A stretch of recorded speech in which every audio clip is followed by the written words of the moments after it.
Good morning, everybody. Good morning, everybody. Let's try that again. Here we are. It's year 5 of eMerge Americas, and we could not be more excited. My name is Leanne Buchanan. I'm the Executive Director of Venture Cafe Miami, and we focus on connecting innovators to make things happen. And so I'm super excited to be your host of the main stage for today, because eMerge Americas is truly the ultimate connector for tech and innovation of the region and of the world. So we have an amazing lineup of speakers here for you today, but before I introduce them, on behalf of eMerge Americas, we would like to thank our partners without whom this event would be possible. If you haven't done so already, a quick reminder to please download the eMerge Americas app. We just passed Earth Day, so we're not doing paper. Everything you need to know is right on this application, and it's a great way to connect with the content that's scheduled for you today. And most importantly, take a selfie. I think I'm going to take a giant selfie right here with the crowd, and please make sure that you tag at eMerge Americas and use the hashtag eMerge18 with all of your social media. Trust me, I promise I'll give a prize at the end of the day for the best social media tags. We're about to get started with our next session. And as they're resetting the stage, just a reminder again to please download the app and tag on social media. So we're ready to get started. Our first session this morning is shining the light on Latin America. And here to share insights into the future of culture, commerce, and communication is the Vice President of Latin America for Facebook and Instagram, Diego Dzodan. Let's give a hand of applause for Diego, Vice President of Latin America for Facebook and Instagram. Good morning, Diego. Thank you. Good morning. Thank you so much. Hello, everyone. Good morning. As I was already introduced, I have the privilege of leading the team of Facebook in Latin America. I've been at the company for almost 3 years now. And as you probably heard from the news, we had a very challenging month. And it's been challenging mostly because of the concerns from people using the platform. Many of you here actually on the audience probably using Facebook or Instagram or some of the other apps in the family on how we manage privacy and how we take care of the information that you trust us. And your concerns on how we take care of that information is extremely important of us. And as you've heard probably over the last several months, several weeks, we've been addressing those issues very directly. We're working to fix the issues that we have. We are apologizing publicly. And we're making sure that in the future, those issues do not happen again. And I'm here actually to talk about the future. And I wanted to start with a very personal story that happened when I was 17 years old. And my dad bought a computer. So it was a Commodore 128. Most of you, as I can see here in the audience, are pretty young, but some might remember those computers. I will not say when this happened, but actually having a computer back then was very rare. So it was special. And this computer, in several ways, changed the course of my life.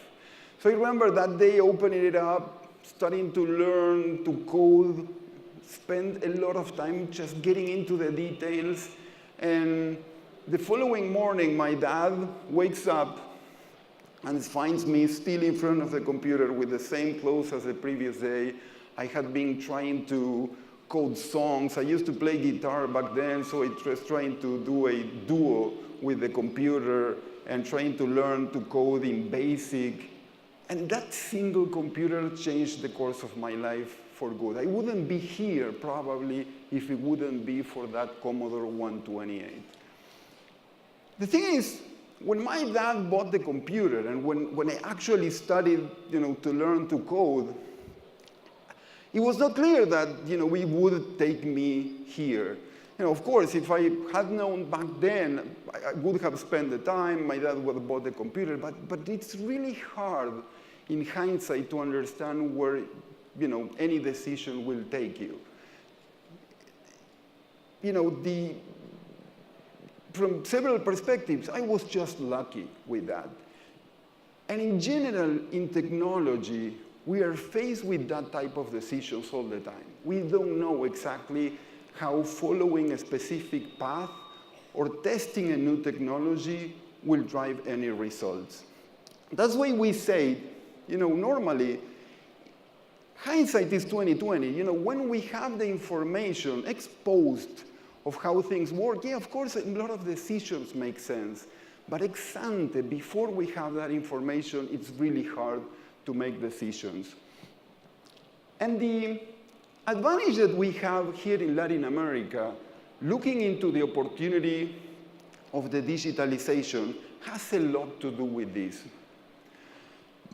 We have one particular advantage. We can look into other more developed markets and understand how the trends are evolving and are developing. There are lots of cases when we can see, for example, here, when a trend in the US is growing and is being adopted as a platform or as technology, then we can follow through in the region pretty fast. And that way we can mitigate the risk of adopting a technology that maybe doesn't work so well, and at the same time, in the region, we can adapt those models that work somewhere else to whatever local needs we have. There are lots of examples looking at our own industry, like media as a business. We saw clearly in the US, mostly Asia Pacific as well, a lot of advertising evolving over decades from the use of print media to radio, to TV, to the internet, and even more recently to mobile.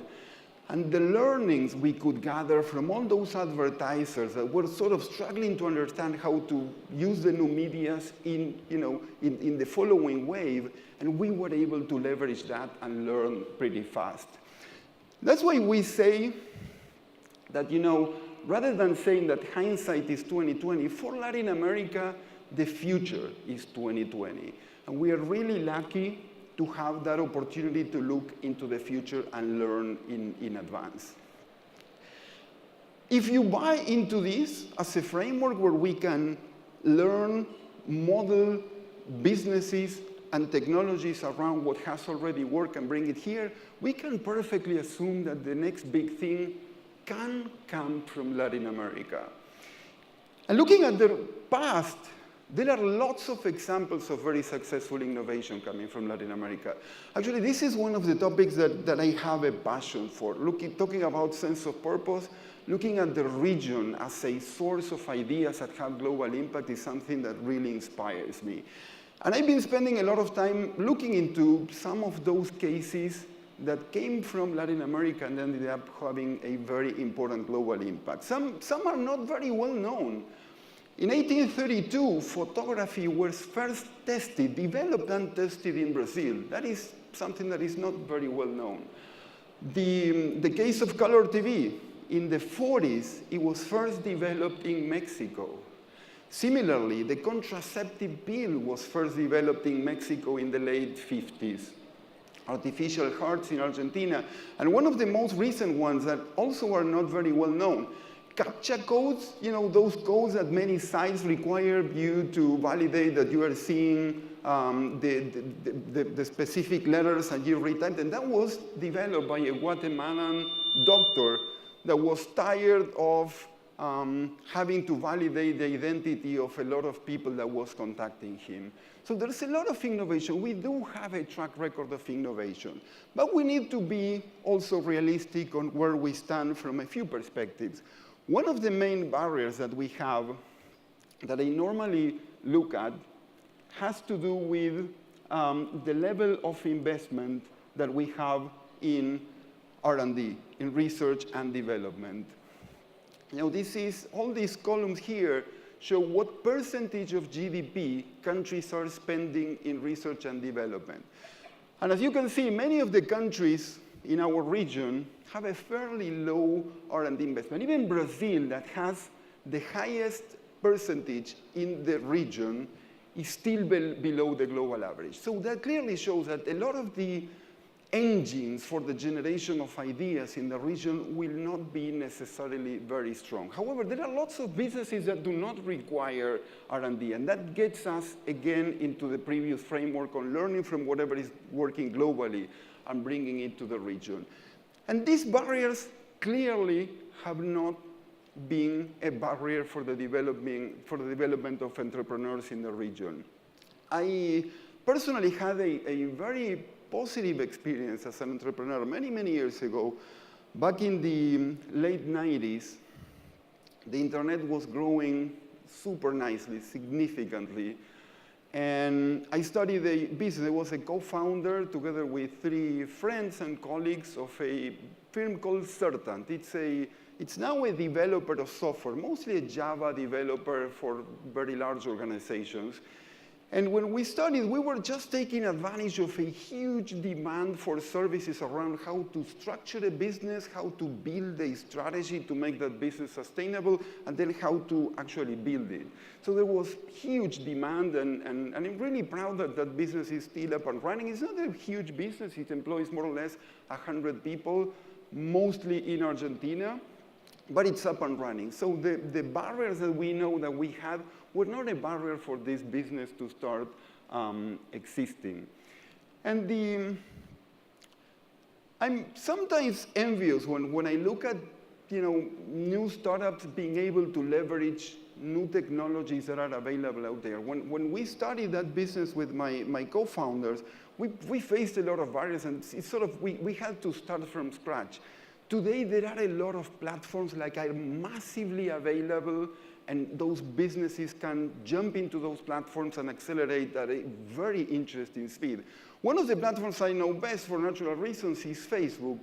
Just to share a couple of numbers, today there are 5 million businesses actively taking advantage of Facebook to either promote or sell their products or make sure that their markets and their communities know that they are there.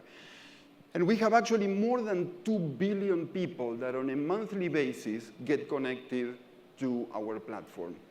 Just think of it, if you are starting from scratch a business, you need to reach out customers. You have a ton of people that somehow could be interested in your product. If you can connect, the chances of accelerating growth are much, much higher. And there are tons of examples. I just wanted to share a couple of examples that I personally know a little more. Entre Lentes is the case of a Mexican business, sells glasses, started in 2015, opening just a page on Facebook, showing very sophisticated pictures of the glasses that they sell. And they started perceiving a lot of interest, so they started promoting some of the glasses. And to make a very long story short, they had 4x the volume of new customers and an amazing reach in terms of positioning of products in a very effective way. Another example also from the region, Tabs Games. This is a game developer out of Brazil. They have 350 titles, so it's a massive game company present in 150 countries. And they naturally use Facebook to sell their products all over the world. And similarly to the previous case, they had 4x in terms of growth in new purchases in-app. Their business is a freemium business, so that means that some people pay and some people use the app for free.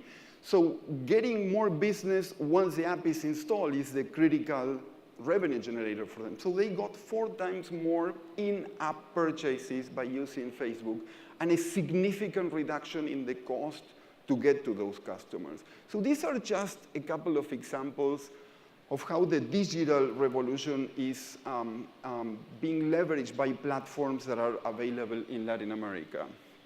And the real opportunity for Latin America with the digital business in general is having it massively adopted. One of the reasons that we normally mention is that if it will be focused on just a little part of the population or a little part of the businesses, the digital opportunity will not be leveraged as extensively. So what is very important is that actually the SMBs, the small and medium businesses, leverage this opportunity. And just to share some numbers, 90% of the business in Latin America are SMBs. 60% of the jobs in the region come from SMBs, and actually 25% of the growth in general is associated with this business. So we need to make sure that those are the opportunities that we address. At Facebook, we launched this initiative called Estación Hack. Actually, the picture here is when we were building this center in Sao Paulo. It's a project that we initially launched focused on building this space that is now operational to train people with low income on technology. There's a lot of young people that do not have access to training in technology, so they can get trained in Estación Hack. And there are a lot of entrepreneurs that would love to learn more how to use Facebook, but they don't necessarily have the resources. So we also train them there. And we even went further and we set up an incubator for businesses that are focused on social good. So it's making sure we have already trained thousands of people already. We launched at the end of December, and in a very short period of time, we were able to scale that to make sure that, the digital opportunity is not just for large companies or for the small part of the population, that it is leveraged across the board. And the main takeaway of this first part for us is that, similarly to what my father did when he bought that computer, metaphorically, we need to make that purchase of the Commodore 128. We need to make sure that we invest in the future to take advantage of these opportunities. And the thing is, there are massive shifts in behaviors, in culture. There are lots of trends that make it very hard to make those decisions. It's not so easy as black or white, whether it's buying a computer or not. And there are a few conclusions that we came up from a study that I wanted to share, just to summarize some of the ideas that we have on how that shift is happening and how businesses can take advantage of the trends. So this is a study that we call Hack the Future. Hack in our culture internally is a very strong element that is around, finding shortcuts to solve very complex problems through multiple iterations. And the whole study covers 20 shifts. I will only cover a few of them, the 5 most important. And those studies that form the Hack the Future vision were 3 big sources of information. Our own data, conclusions that we come up analyzing data on the platform. Commission studies, we actually bought some studies from third parties. And in general, third-party research that was already available when we started working on Hack the Future. So the first element covers culture. And one of the most important trends that we see in terms of culture is around millennials. By 2020, millennials will be half of the workforce. And there are very strong peculiarities on how millennials decide and behave. So this study says that 2/3 of the millennials in the US say they choose the organization's purpose to decide where to work. And it also applies to how they decide to buy a brand. So if you are any brand and you can communicate a sense of purpose, then the likelihood that a millennial will like your brand is much stronger. In Colombia, 71% of millennials said that they refused to perform a task because it was against their values or their preferences. So the importance of the sense of purpose, or the importance of the meaning that a brand or a big organization has for this population is very strong. So if there was a strong belief that millennials want a higher compensation, money, whatever you want to measure it, what millennials really want is purpose, a goal around what that organization is trying to achieve. The second trend, so that one was first around culture. The second trend has a lot to do with the shift in e-commerce behavior. In general, I would say it's commerce, but it has to do with the internet. And it has to do with the importance of convenience. In this study, a very interesting conclusion. US shoppers said that they are 1.14 times more likely to say that they choose how or where or what to buy based on convenience rather than price. Tons of examples of this across the board. Recently, a few days ago, Amazon disclosed that they had 100 million Amazon Prime subscribers. Amazon Prime is all about convenience. Businesses like TaskRabbit or other players in the region like Rappi or Glovo, they are just focused on convenience. You wake up Sunday, 8 a.m. in the morning and want a Starbucks coffee at home, just tap an app, and a short while later, you have your Starbucks coffee at your house. The use of the ride-hailing apps, how many of you got an Uber or Lyft or any other app today to get here? Lots of hands up. How many of you actually had to pay more? Because probably at the time that you came here for the conference, it was a high demand and you ended up paying more. We always do click, yeah, go ahead. We pay more because the convenience is an important element in the decision-making process. And think of the shift. A lot of businesses are built around cost competitiveness. We've always assumed for decades that if we were very competitive in terms of cost, we were going to be able to differentiate ourselves and somehow, figure out how to be valuable and important for the customer.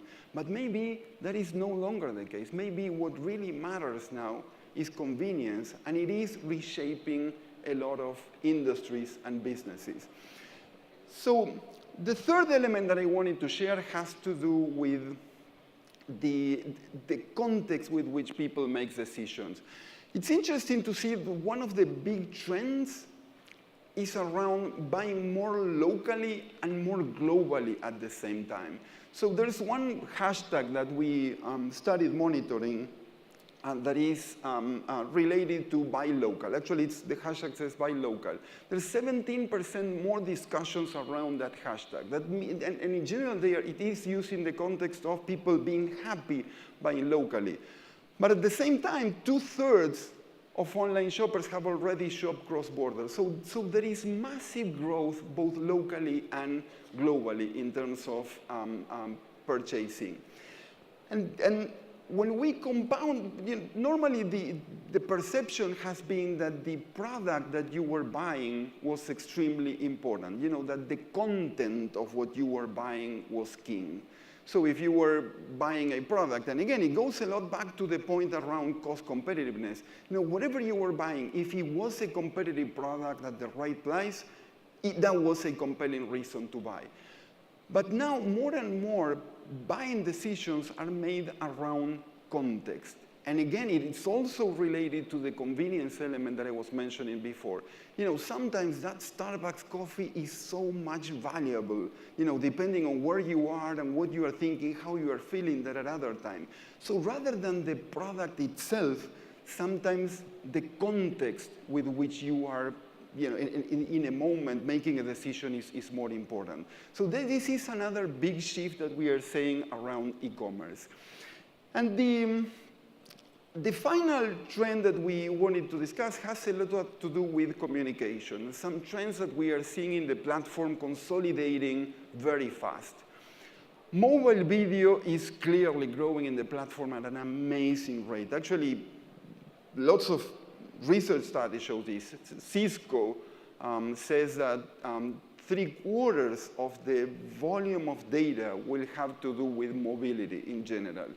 And video in general is one of the biggest trends in the consumption of mobile. Actually, the cell phones are becoming more and more friendly in the consumption of video. Actually, 1 in 2 people found it easier to focus when watching a video on their cell phone than, for example, on a computer. And that has to do with the fact that the cell phone can be closer to them, so it's easier for them to focus on that screen, even though it's smaller. And actually, if you're a millennial, you are 1.2 times more likely to feel that way. So some of the trends are clear. We see them happening. The fact that mobile is the future, that doesn't sound so revealing. But the fact that the motion in what we are looking at in the mobile, that is becoming a stronger and stronger trend. That's why video is growing. And video is sophisticating. The traditional form of video that we see in cell phones is evolving into other platforms where we see also very strong adoptions. Virtual reality or augmented reality is generating a lot of traction. This is a survey that we did in Brazil. 73% of Brazilians said that they would like to